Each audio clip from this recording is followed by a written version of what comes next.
Hi hello friends, welcome to the GK smart circle YouTube channel.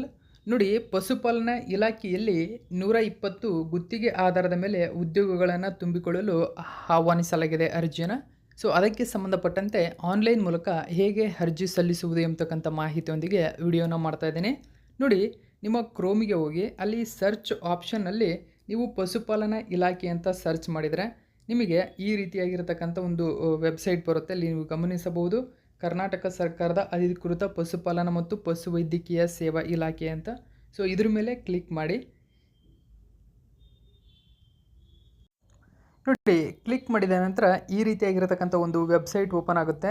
Website open ಮಾಡಿದ ನಂತರ ಇಲ್ಲಿ ಕೆಳಗಡೆ ನೀವು ಇಲ್ಲಿ ಗಮನಿಸಬಹುದು, ಮತ್ತಷ್ಟು ಓದಿ ಅಂತಕ್ಕಂಥ ಮಾಹಿತಿ ಕಾಣಿಸ್ತಾ ಇದೆ ಇಲ್ಲಿ. ಸೊ ಇದ್ರ ಮೇಲೆ ಕ್ಲಿಕ್ ಮಾಡಿ, ಮತ್ತಷ್ಟು ಓದಿ ಅಂತ ಏನಿದೆ. ಸೊ ಇದ್ರ ಮೇಲೆ ಕ್ಲಿಕ್ ಮಾಡಿದಾಗ ಇಲ್ಲಿ ನೀವು ಗಮನಿಸಬಹುದು, ಮೇಲ್ಗಡೆ ಅಂದರೆ ಇಲ್ಲಿ ಒಂದನೇ ಆಪ್ಷನನ್ನು ಗಮನಿಸಿ, 120 ಪಶು ವೈದ್ಯಾಧಿಕಾರಿಗಳ ಉದ್ಯೋಗಗಳನ್ನು ಗುತ್ತಿಗೆ ಆಧಾರದ ಮೇಲೆ ನೇಮಿಸಲು ಅರ್ಜಿಗಳನ್ನು ಹಾಕಲು ಇಲ್ಲಿ ಕ್ಲಿಕ್ ಮಾಡಿ ಅಂತ ಇದೆ. ಸೊ ಇದ್ರ ಮೇಲೆ ಕ್ಲಿಕ್ ಮಾಡಿದ ನಂತರ ನಿಮಗೆ ಡೈರೆಕ್ಟಾಗಿ ವೆಬ್ಸೈಟ್ ಓಪನ್ ಆಗುತ್ತೆ ಸ್ನೇಹಿತರೆ. ಸೊ ನೀವಿಲ್ಲಿ ಗಮನಿಸಬಹುದು. ಓಕೆ, ಸೊ ಪಶು ವೈದ್ಯಾಧಿಕಾರಿಗಳ ಹುದ್ದೆಗೆ ಅರ್ಜಿಯನ್ನು ಸಲ್ಲಿಸಿ ಅಂತ ಮೊದಲು ಬರುತ್ತೆ. ನೀವು ಇದ್ರ ಮೇಲೆ ಕ್ಲಿಕ್ ಮಾಡ್ಕೊಳ್ಳಿ ಮೊದಲು.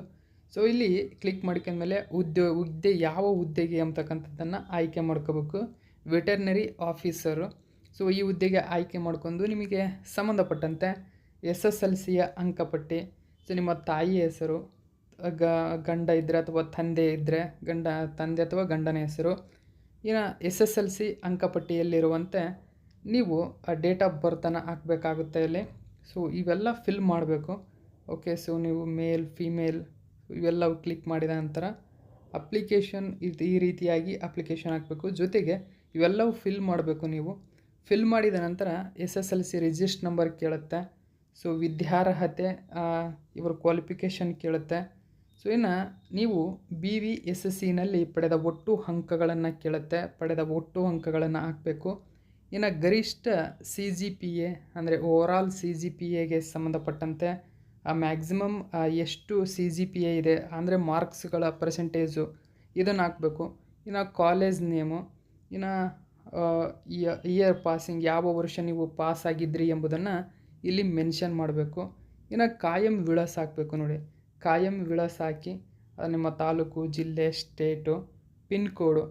ಸೊ ವಿಳಾಸ ಮತ್ತು ಸಂವಹನ ವಿಳಾಸ ಒಂದೇ ಆಗಿರುತ್ತದೆ. ಅಂದರೆ ನೀವು ಗಮನಿಸಿ, ಕಮ್ಯುನಿಕೇಷನ್ ಅಡ್ರೆಸ್ಸು ಮತ್ತು ಕಾಯಂ ವಿಳಾಸ ಒಂದೇ ಆಗಿದ್ದರೆ ಇಲ್ಲಿ ಹೌದು ಅಂತ ಕ್ಲಿಕ್ ಮಾಡಿದರೆ ಮೇಲುಗಡೆ ಹಾಕಿರತಕ್ಕಂಥ ಅಡ್ರೆಸ್ಸೇ ಇಲ್ಲಿ ಬರುತ್ತೆ.